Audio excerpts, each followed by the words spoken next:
we have a partnership with Google, and Everledger began in the heart of London in 2015, and we visioned for the world a platform of provenance to enable the traceability of some of the most precious gems, metals and minerals in the world.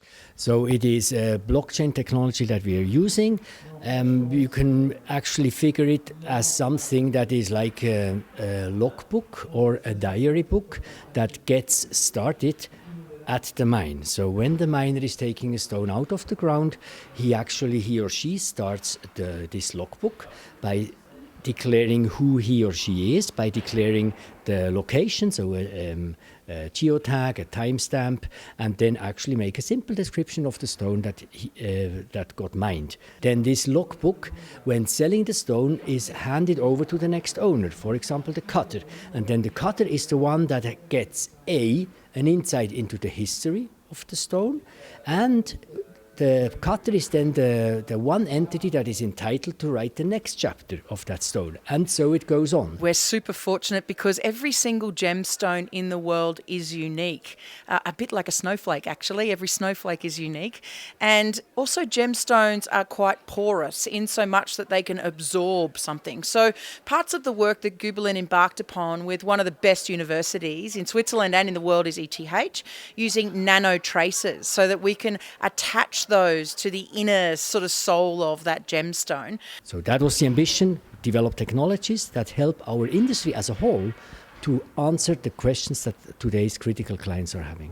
And we can connect the digital world and the physical world together using Everledger's platform to then trace that gemstone as it goes across those international borders. You know, our industry is pretty intransparent so far, and by having a verifiable immutable ledger of the stone, where it has come from, you know, which places did it travel, that's a completely new level of transparency that we didn't have so far.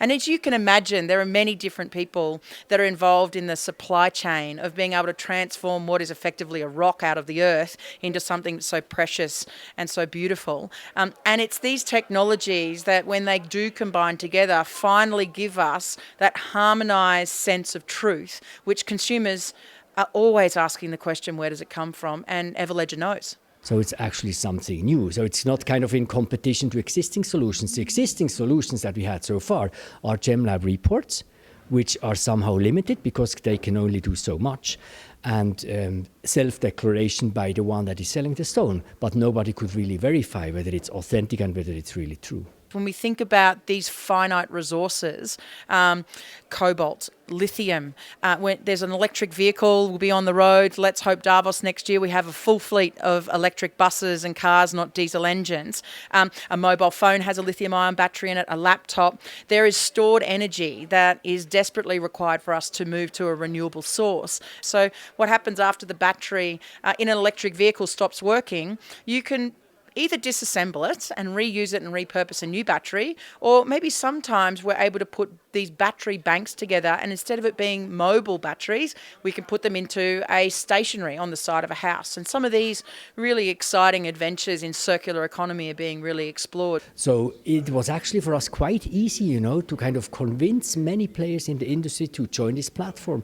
Think of that, you know, we have launched a solution in February 2019. Meanwhile, we have around 150 companies that have completed the registration process worldwide, you know, all stakeholders, miners, cutters, dealers, jewelry brands. We see a platform of provenance is as important as e-commerce was when it broke out. We're thinking about re-commerce instead of e-commerce, the ability to reuse metals and minerals and to transform entire economies from what was once a natural mining environment into a balance between natural and urban mining, to be able to reuse, repurpose and refactor the resources that are finite in the world.